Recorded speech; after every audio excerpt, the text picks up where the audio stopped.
Good morning students. आज मैं twelfth का वही चैप्टर 1 जो चल रहा था, ठीक है।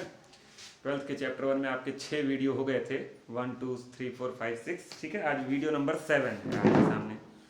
तो solid state video number 7, solid state class 12 part 6, ठीक।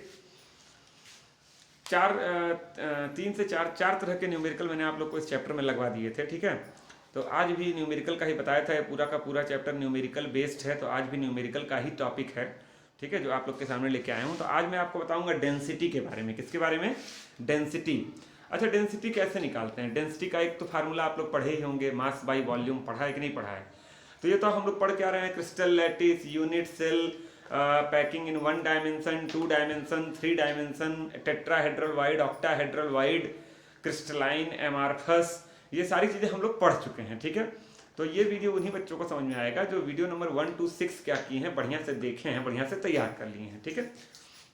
चलिए, तो अब बात करते हैं। अगर मैं बात करूं डेंसिटी की, ठीक है, अगर मैं लिखूं density of unit cell, density of unit cell की डेंसिटी ऑफ यूनिट सेल, तो आपको पता होगा जिसकी डेंसिटी निकालते हैं उसी का मास ऊपर होता है और उसी का वॉल्यूम नीचे होता है। तो यहां पर आप लिखेंगे density of unit, sorry, mass of unit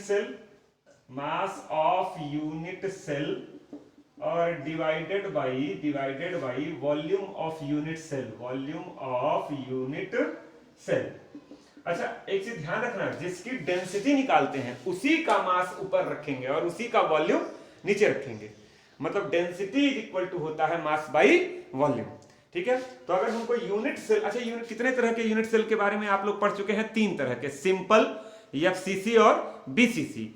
3 तरह के यूनिट सेल के बारे में पढ़े हैं। तो हम बारी बारी उसकी बात करेंगे, ठीक है। तो अब देखिए, मैं इसको लिख दे रहा हूं डेंसिटी ऑफ यूनिट सेल। अब एक चीज तुम लोग बताओ, यूनिट सेल का मास किस पे डिपेंड करता है? यूनिट सेल क्या होता है? क्यूबिकल। हम लोग को कैसा यूनिट सेल पढ़ना है? क्यूबिकल। और क्यूबिक यूनिट सेल में क्या होते हैं? एटम्स होते हैं। और यूनिट सेल का मास उसी एटम के मास पर क्या करता है? डिपेंड करता है। यूनिट सेल का मास उसी एटम के मास पर क्या करता है? डिपेंड करता है, ठीक है, ठीक है। तो एटम के मास पे डिपेंड करता है। तो ये तो पूरे यूनिट सेल का मास किस पे डिपेंड करेगा? भाई, एक मिठाई के डिब्बे का मास किस पे डिपेंड करता है? उसके अंदर रखे हुए लड्डुओं के ऊपर। तो एक यूनिट सेल का मास किस पे डिपेंड करेगा? उसके अंदर रखे हुए एटम्स के ऊपर। तो बताओ, एक यूनिट सेल में कितने एटम होते हैं? अब कई लोग कहेंगे सिंपल यूनिट सेल में 1 होते हैं, एफसीसी में 4 होते हैं, बीसीसी में 2 होते हैं। तो नॉर्मली आप बोल सकते हैं कि एक यूनिट सेल में कितने एटम है? जेड एटम है। जेड से रिप्रेजेंट किया गया था ना। तो एक यूनिट सेल में कितने एटम होते हैं? Z into mass of one atom, नहीं समझे बात को? अरे भाई, सारे एटम्स का मास क्या होता है? आइडेंटिकल होता है। सारे एटम्स का मास क्या होता है? सेम होता है। तो एक एटम का मास हमको पता चल जाए और कुल कितने एटम है ये पता चल जाए, तो दोनों को मल्टीप्लाई करके क्या निकाल दोगे? Mass of unit cell. अच्छा, तो हमारा जो यूनिट सेल है वो कैसा है? बोलो, क्यूबिकल है। कैसा है? क्यूबिकल है। तो अगर वो क्यूबिक है तो उसका वॉल्यूम क्या होगा? What is the volume of cube? A cube. क्या होता है? ए क्यूब, जहां ए क्या है? एज लेंथ है। बोलो, क्या है? एज लेंथ है। तो ये एक फार्मूला आपका बना, density of unit cell is equal to mass of unit cell divided by volume of unit cell. Mass of unit cell का मतलब कितने एटम हैं इनटू एक एटम का मास, और वॉल्यूम ऑफ यूनिट सेल मतलब ए क्यूब। आइए अब हम लोग मोल कॉन्सेप्ट की बात करते हैं। आपको मैं लिख रहा हूं we know that. Mole concept आप लोग बचपन से पढ़े होंगे, ठीक है। तो मोल कॉन्सेप्ट का जब तुम यूज करोगे तो वहां पे लिखा मैंने वी नो दैट। ये तो एक मोल बराबर क्या होता है? 1 मोल इज इक्वल टू होता है m ग्राम। अब कई लोग कहेंगे सर ये m ग्राम क्या है? m ग्राम क्या है? अरे भाई, m मतलब एटॉमिक मास या मॉलिक्यूलर मास। एटम के केस में एटॉमिक मास, मॉलिक्यूल के केस में मॉलिक्यूलर मास। तो m का मतलब एटॉमिक मास यहां लिख दिया, m ग्राम। और दिस इज इक्वल टू होता है 6.022 into 10 to the power 23 atoms, Avogadro number के बराबर। मतलब एक मोल का मास होता है m ग्राम। अगर ये सोडियम लोगे तो यहाँ 23 ग्राम, अगर यहाँ कार्बन लोगे तो 12 ग्राम, ठीक है। और इसमें इतने एटम्स होते हैं, मतलब इतने एटम्स का मास है m ग्राम, इतने एटम्स का मास है m ग्राम। तो बताओ, मास ऑफ वन एटम क्या होगा? मास ऑफ वन एटम, तो m टोटल का मास है, एक का निकालने के लिए इससे डिवाइड कर दो, तो m डिवाइडेड बाई Na क्यों लिख रहा हूं? इसी को बोलते हैं Na, अवोगाड्रो नंबर। ए माने अवोगाड्रो, n माने नंबर। सोडियम मत समझ लेना बच्चा, ठीक है। तो मास ऑफ वन एटम क्या हो गया, m by N A. Mass of one atom क्या हो गया, m बाई एन ए। इस वैल्यू को उठाकर यहां पर रख दो, जगह थोड़ी कम है तो इस कोने में यहां पर लिखूंगा, ठीक है। इस वैल्यू को उठाकर यहां पर रख दो, तो डेंसिटी ऑफ यूनिट सेल को मैं रिप्रेजेंट कर रहा हूं रो से, रो RH और रो सिंबल है डेंसिटी ऑफ यूनिट सेल, और Z की जगह Z ही रहेगा, ठीक है। और मास ऑफ वन एटम उठाकर रख दिया m by N A, m by N A. यहां से देखिए तो m ऊपर ही रहेगा, Na नीचे आ जाएगा, तो Na इंटू ए क्यूब। ये फार्मूला खूब बढ़िया से याद रखिएगा, इस पर जो है कन्फर्म 1 या 2 नंबर का न्यूमेरिकल आपके बोर्ड में रखा हुआ है, हर साल आता है। आप ये कभी कहीं गैप करके नहीं आता, अल्टरनेट नहीं आता, हर साल आता है। तो rho is equal to Z into M by N A into A cube, जहां एन ए क्या है अवोगैड्रो नंबर आपको पहले से रटा है, रो क्या है density of unit cell, Z क्या है सिंपल के लिए 1, एफसीसी के लिए 4, बीसीसी के लिए 2, एम क्या है atomic mass of element question में दिया रहेगा, ए क्या है edge length of the unit cell, edge length of the cube. इस फार्मूले पे न्यूमेरिकल लगाएंगे। अच्छा, कभी सब कुछ दे देगा, कभी जेड पूछ लेगा, कभी सब कुछ दे देगा ए पूछ लेगा, कभी सब कुछ दे देगा एम पूछ लेगा, कुछ भी पूछ सकता है आपसे, क्वेश्चन घुमा घुमा के कुछ भी आपसे पूछ सकता है। अच्छा, एक चीज याद रखिएगा, इस फार्मूले पे न्यूमेरिकल लगाते लगाते इसको मत भूल जाना, कभी कभी क्वेश्चन में डायरेक्ट यूनिट सेल का मास दिया रहता है और डायरेक्ट यूनिट सेल का वॉल्यूम दिया रहता है और कहता है डेंसिटी बता दो, तो डायरेक्ट डिवाइड करके डेंसिटी निकाल देंगे, तब कौन सी घबराने वाली बात है, ठीक है। तो इसको बाकायदे नोट कर लिए, बहुत शानदार बढ़िया न्यूमेरिकल इजी होता है, केवल आपको सारी वैल्यूज पुट करके कैलकुलेट करना होता है, तो जो टाइम किल होता है कैलकुलेशन में होता है। यहाँ देखिए ए क्यूब है, कभी कभी किसी क्वेश्चन में बोल देगा एज लेंथ बताओ यूनिट सेल का, तो तुमको ए निकालना पड़ेगा, तो ए निकालने के लिए तुमको क्यूब रूट आना चाहिए, अगर तुमको क्यूब रूट नहीं आता है, क्यूब करने नहीं आता है तो दिक्कत होगी। तो मैं आपको कैलकुलेशन में एक्सपर्ट नहीं बना रहा हूं, मैं आपको केमिस्ट्री पढ़ा रहा हूं, तो मैं आपको सारी वैल्यूज पुट कर करके दिखाऊंगा, आंसर आप अपने घर पे कैलकुलेशन को अपने मजबूत करिएगा, ठीक है, अपने मैथ वाली स्किल से, ठीक। वीडियो नंबर 7 था, ठीक है, यहाँ पर मैंने 6 लिख दिया था, इसको याद रखिएगा, यहाँ पर 7 है, वीडियो में 6 बन चुके हैं। अब न्यूमेरिकल की ओर बढ़ते हैं। आइए देखिए, एक न्यूमेरिकल है, silver forms CCP lattice and edge length is 408.6 picometer, calculate density of silver, silver मतलब वही यूनिट सेल, ठीक है, एटॉमिक मास सिल्वर का दिया हुआ है, ठीक है। आइए, अच्छा एक चीज देखो, यहाँ पर लिखा हुआ है सीसीपी, सीसीपी का मतलब होता है एफसीसी, फेस सेंटर्ड क्यूबिक। आइए सॉल्यूशन की ओर चलते हैं, दिमाग खड़ा से एक स्टेप में लगाते हैं। ये डेंसिटी पूछ रहा है ना, डेंसिटी, तो फार्मूला लिखो rho is equal to Z into M by N A into A cube. अच्छा, तो जेड कितना दिया हुआ है, बोलो जेड कितना दिया हुआ है, एफसीसी है तो जेड के लिए क्या हो जाएगा वैल्यू 4, एम कितना दिया हुआ है 107.9, 107.9 डिवाइडेड बाय एन ए कितना दिया हुआ है 6.022 इंटू 10 टू द पावर 23, और एज लेंथ दिया हुआ पिकोमीटर में, तो आप चाहें तो यहाँ पिकोमीटर में भी रख सकते हैं, पिकोमीटर में रखेंगे तो आंसर क्या आएगा ग्राम पर से पिकोमीटर क्यूब, लेकिन ग्राम पर पिकोमीटर क्यूब अच्छा आंसर नहीं लग रहा है, तो नॉर्मल या तो ग्राम पर सेंटीमीटर क्यूब में दीजिए या तो ग्राम पर मीटर क्यूब में दीजिए, तो एक अपना पैटर्न बना लीजिए आप। तो ये बताओ, देखो यहाँ पर एज लेंथ दिया हुआ है कितना 408.6, तो a is equal to 408.6 picometer, इसको मीटर में बदलो तो 408.6 into 10 to the power -12 meter, picometer को मीटर बदलने के लिए इससे मल्टीप्लाई करते हैं, इसको सेंटीमीटर में बदलो तो 408.6 into 10 to the power -10 centimeter, अरे 100 से मल्टीप्लाई करोगे तो -10 हो जाएगा, ठीक है। ये वैल्यू उठाकर यहाँ रख देंगे, तो रो इज इक्वल टू क्या हो गया, यहाँ ए क्यूब लिख दे रहा हूं, तो रो इज इक्वल टू क्या हो गया 4 into 107.9 divided by 6.022 into 10 to the power 23 into 408.6 into 10 to the power -10 का होल क्यूब। दिक्कत आपको समझ में आ गई होगी, ये क्वेश्चन अगर 2 नंबर में आएगा, अगर आप इतना स्टेप दिखा देंगे तो आपको 1.5 मार्क्स मिल जाएंगे, लेकिन इसको सॉल्व करने में बच्चों की हालत खराब हो जाती है। मतलब ये न्यूमेरिकल, इस चैप्टर के न्यूमेरिकल्स बड़े आसान होते हैं, बस कैलकुलेशंस थोड़े टफ होते हैं। अब तुम 408.6 इंटू 10 टू -10 को 3 बार मल्टीप्लाई करो, क्यूब करो, तो ये आपके लिए मैं छोड़ रहा हूँ, आपको करना है, मैं भी कर सकता हूँ, झूठ में टाइम वेस्ट होगा 2-3 बार मल्टीप्लाई करने में, ठीक है। तो ये आप अपने घर पे बैठ के बकायदे इसको सॉल्व करिए और मल्टीप्लाई करिए, ठीक है। जो भी आंसर आएगा, आंसर जो भी आएगा, मैं फिर से यहाँ बोल दे रहा हूँ, वो आंसर होगा ग्राम पर सेंटीमीटर क्यूब। क्यों? क्योंकि आपने सेंटीमीटर में बदल लिया था किसको, ए को, तो डेंसिटी का क्या हो जाएगा ग्राम पर सेंटीमीटर क्यूब। डेंसिटी का फार्मूला क्या होता है, मास बाई वॉल्यूम, मास का यूनिट हो गया ग्राम और वॉल्यूम का हो गया सेंटीमीटर क्यूब, तो आंसर आएगा ग्राम पर सेंटीमीटर क्यूब। तो इसको आप सॉल्व कर लेंगे। देखिए इस क्वेश्चन को भी पढ़िए। Sodium has BCC structure with nearest neighbour distance 365.9 picometer. ये एच लेंथ नहीं दिया है बच्चा, ये नियरेस्ट नेबर डिस्टेंस दिया हुआ है। ये पढ़ाया गया था वीडियो नंबर 2 या 3 में, ठीक है, कि नियरेस्ट नेबर डिस्टेंस क्या होता है। तो ये आप एक बार इसको देख लीजिएगा, ठीक है। मैं यहाँ डायरेक्ट फार्मूला यूज करूंगा। Calculate its density, atomic mass of sodium दिया हुआ है 23U। तो चलिए सॉल्यूशन की ओर बढ़ते हैं, सॉल्यूशन की ओर बढ़ते हैं। चलो बताओ, density is equal to Z, Z की वैल्यू बीसीसी के लिए क्या होगी 2, एम की सोडियम का दिया हुआ है कितना 23, जेड इंटू एम, ये जेड नहीं है ये 2 लिखा हूं मैं, Z into M divided by N A 6.022 into 10 to the power 23 और इंटू ए क्यूब। बताओ ए दिया है नहीं दिया है, आइए ए निकालते हैं।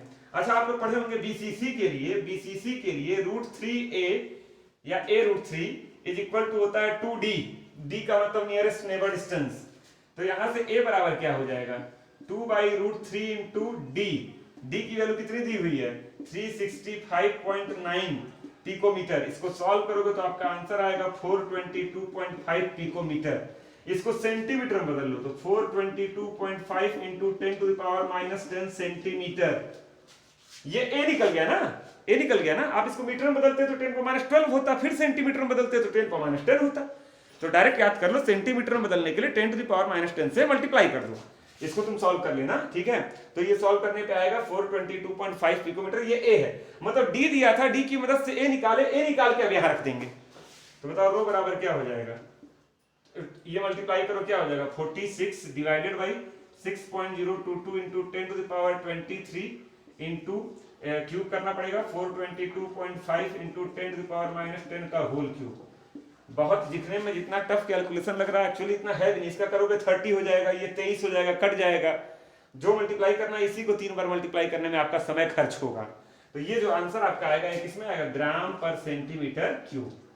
तो ये आपका हो गया फाइनल आंसर। इसको आप सॉल्व करके आंसर निकाल देंगे, वरना बोर्ड में नंबर कटता है, बता दे रहा हूं। ये नहीं कि मैं छोड़ रहा हूं तो आप भी छोड़ देंगे, 0.5 मार्क्स कट जाएंगे अगर आप फाइनल आंसर नहीं लिखेंगे सॉल्व करके, ठीक है। और केमिस्ट्री का पेपर 3 घंटे का होता है। एक्चुअली अगर आपको केमिस्ट्री आती है ना तो जानते हो 2 घंटे में पेपर हो जाता है, क्योंकि आपको पता है 27-28 नंबर ऑर्गेनिक से आता है। और ऑर्गेनिक के answers 1 word 2 word 1 line 2 line होते हैं। मतलब 50% पोर्शन तो आप बड़े आराम से आधे घंटे 40 मिनट में कर लेते हैं। तो अगर 1-2 न्यूमेरिकल ऐसा मिल रहा है जिसमें कैलकुलेशन आपको ज्यादा करना पड़े तो घबराने का नहीं है, आराम से करने का, ठीक है। पूरा समय रहता है। आप बोर्ड में ये क्वेश्चन सॉल्व करिए, इतना आने के बाद 2-3 लाइन छोड़ के आप बाकी क्वेश्चन सॉल्व करिए। लास्ट में जब आपका समय बचे आधा घंटा 40 मिनट तो उसमें आप जो है बाकायदे बैठ के मल्टीप्लाई कर लीजिए। तो ये नोट कर लीजिएगा। ये क्वेश्चन थोड़ा अलग क्यों हो गया, ए डायरेक्ट नहीं दिया था, क्या दिया था डी, और डी दिया था बीसीसी के लिए फार्मूला लिखे। ये फार्मूला बीसीसी के लिए होता है, this is applicable for BCC. और इससे क्या निकाले ए, और ए निकाल कर फिर रखें। देखिए एक क्वेश्चन ये दिया हुआ है गोल्ड, एक 197U एटॉमिक मास है गोल्ड का, एटॉमिक रेडियस दिया हुआ है आर दिया हुआ है, और फॉर्म्स एफसीसी, एफसीसी बोल रहा है कैलकुलेट डेंसिटी। आइए डेंसिटी सॉल्यूशन देखिए। डेंसिटी क्या होता है बताओ, जेड इंटू कहीं कहीं Z into M by N A into A cube. सारी वैल्यू से पुट करिए।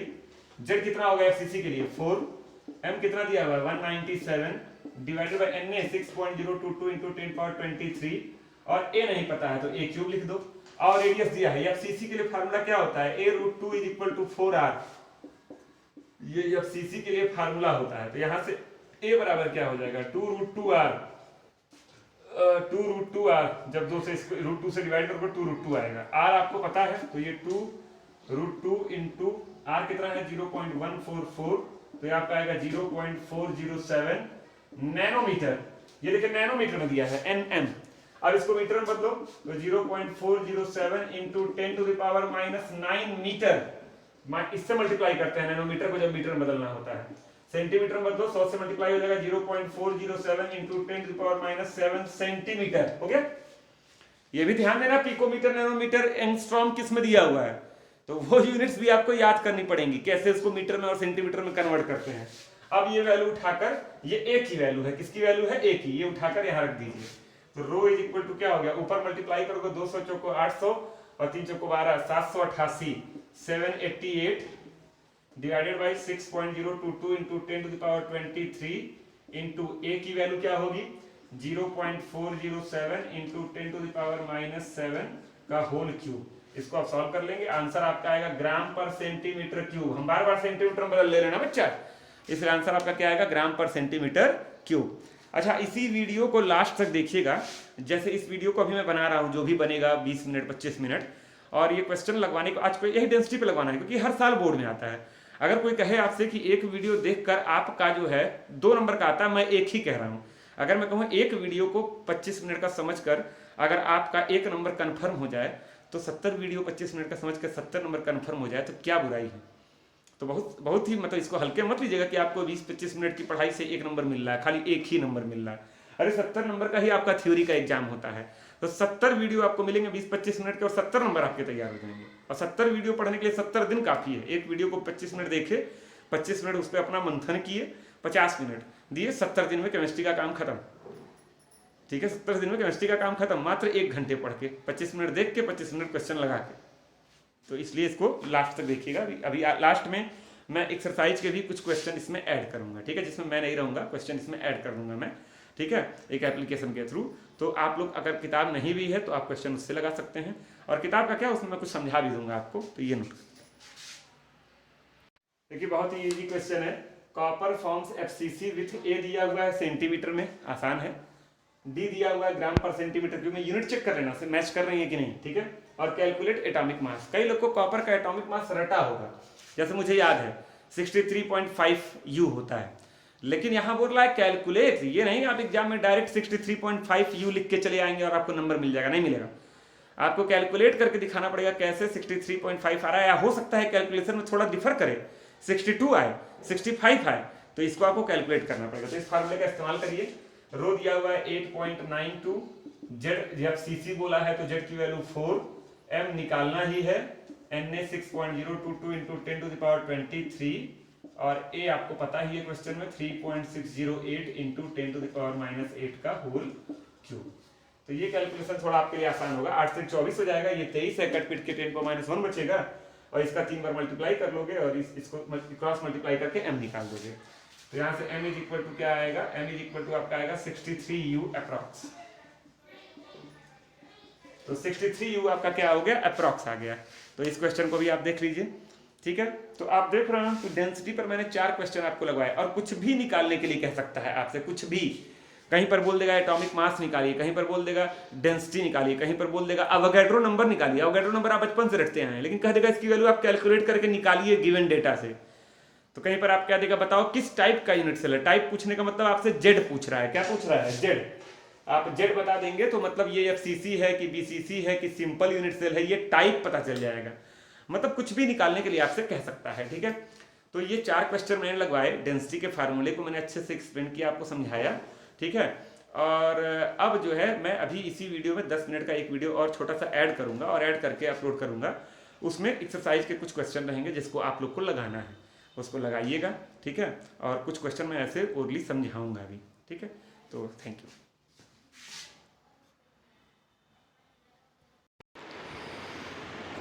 हाँ, तो देखिए मैंने बोला था, ठीक है, कि कुछ क्वेश्चंस लेके आऊँगा। देखिए एक एग्जांपल यहाँ पर है बुक का, इसमें आप देख सकते हैं क्या दिया हुआ है। आपका दिया हुआ है CSCl caesium chloride has cubic structure if its density is 3.99 ग्राम पर centimetre cube. What is the distance between caesium plus ion and chloride ion, ठीक है। एटॉमिक मास दिया हुआ है, ठीक है। तो इसको आप सॉल्व करेंगे, ये बोला है क्यूबिक स्ट्रक्चर है, क्यूबिक स्ट्रक्चर है मतलब सिंपल यूनिट सेल की बात कर रहा है, ठीक है। इसमें एक चीज़ और लगाया हुआ है, यहाँ पर देखिए आयन वाला केस दिया हुआ है, सीजियम पे प्लस और क्लोराइड पे माइनस है। तो ये अगले वीडियो में एक टॉपिक पढ़ाऊँगा मैं, रेडियस रेशियो, तो उससे रिलेटेड थोड़ा यूज किया है। लेकिन यहाँ पर आप देख सकते हैं फर्स्ट स्टेप कैलकुलेशन जो किया हुआ है, ठीक है, इसके ऊपर देखिए किया हुआ है, A cube is equal to Z into M, वहाँ पर सॉल्व करके रखा हुआ है। तो एक एग्जाम्पल ये आप लोग देख लीजिएगा, बढ़िया एग्जाम्पल है, ठीक है। इसमें जो रेडियस, वो जो डिस्टेंस बोल रहा है, वही रेडियस रेशियो और उसका इस्तेमाल करते हुए थोड़ा निकाला है। अगर इसको समझने में कोई दिक्कत होगी तो कोई बात नहीं, अगला वीडियो जो बनाऊंगा उसमें ये रहेगा, ठीक है। एक एग्जांपल आपका ये दिया हुआ है, डेंसिटी ऑफ कॉपर मेटल। ये सब का आप स्क्रीनशॉट ले लीजिएगा और सॉल्व कर लीजिएगा, ठीक है। और इसमें पूछा है आपसे कि is the copper unit cell in a simple cubic, a BCC और एफसीसी। ठीक है, तो इसमें तीन केस माना है, एक बार बीसीसी माना है, एफसीसी माना है, ऊपर देखिए सिंपल माना है, और तीनों केस में इसको सॉल्व किया है। ये सीबीएसई 2010 का आया हुआ क्वेश्चन भी है, तो बहुत बढ़िया क्वेश्चन है, इसको भी आप लोग देख लीजिएगा, पूरे आंसर के साथ है। लेकिन नीचे लास्ट लाइन लिखा हुआ है, तीनों में लास्ट लाइन लिखा हुआ है copper is FCC, copper is not a BCC, copper is not a simple unit cell, 3 case लेके सॉल्व किया है। इसको आप देख लेंगे, ठीक है। और उसके बाद ये देखिए कुछ एक्सरसाइज के क्वेश्चन है मिसलिनियस 24 to 30, ठीक है। तो इस पर ये क्वेश्चंस आप लगाइएगा। मिसलिनियस का मतलब क्या हो गया, इसमें अदर टॉपिक्स का भी इस्तेमाल किया गया, यूज किया गया है। लगाइएगा, कहीं कोई दिक्कत आएगी, कहीं कोई समस्या आएगी तो वो आप मुझसे पूछिएगा। अभी ये चैप्टर ख़त्म नहीं हुआ है, अभी इस चैप्टर में रेडियस रेशियो 1 दिन का वीडियो है। इस चैप्टर में अभी पूरा इम्परफेक्शन बचा हुआ है। इम्परफेक्शन पूरा थ्योरेटिकल टॉपिक है, और उसमें डोपिंग से रिलेटेड न्यूमेरिकल लगवाए जाएंगे। और एक न्यूमेरिकल एक टाइप का और बचा हुआ है, जिसमें आप लोग को redox reaction, class 11th redox reaction का इस्तेमाल करना पड़ेगा। मतलब अभी 3 टाइप के न्यूमेरिकल बचे हुए हैं, प्लस कुछ थ्योरी बची हुई है। उसके बाद आपका बैंड मॉडल थ्योरेटिकल टॉपिक है। उसके बाद आपका electrical properties, diamagnetic, paramagnetic, ferromagnetic, ये सारी चीज़ें हैं। तो लगभग ये मान के चलिए कि ये 7th वीडियो है, और इसके बाद मान के चलिए 4 से 5 वीडियो और बनेंगे, मतलब 11-12 वीडियोस में आपका ये चैप्टर ख़त्म हो जाएगा। चैप्टर नंबर 2 सॉल्यूशन के सारे वीडियोस ऑलरेडी पढ़े हुए हैं। क्लास 11th के भी कुछ टॉपिक आप लोग रिवाइज कर लीजिएगा। मैंने स्ट्रक्चर ऑफ एटम के 15-16 वीडियो अपलोड किए हुए हैं, उसको ज़रूर से पढ़ लीजिएगा, ठीक है। वो आपको फ़ायदा करेगा बहुत बढ़िया से। कुछ दिन में मोल कॉन्सेप्ट के वीडियोस डाल दूंगा, ठीक है। तो ये सारी चीज़ें आप लोग देख लीजिएगा, समझ लीजिएगा, कहीं कोई समस्या होगी तो बताइएगा, ठीक। इसको एक बार आप फिर से देख लीजिए तीनों चीज़ें, और ये पूरा क्वेश्चन लगा डालिएगा, ये जो मिसलिनियस वाला है। Thank you.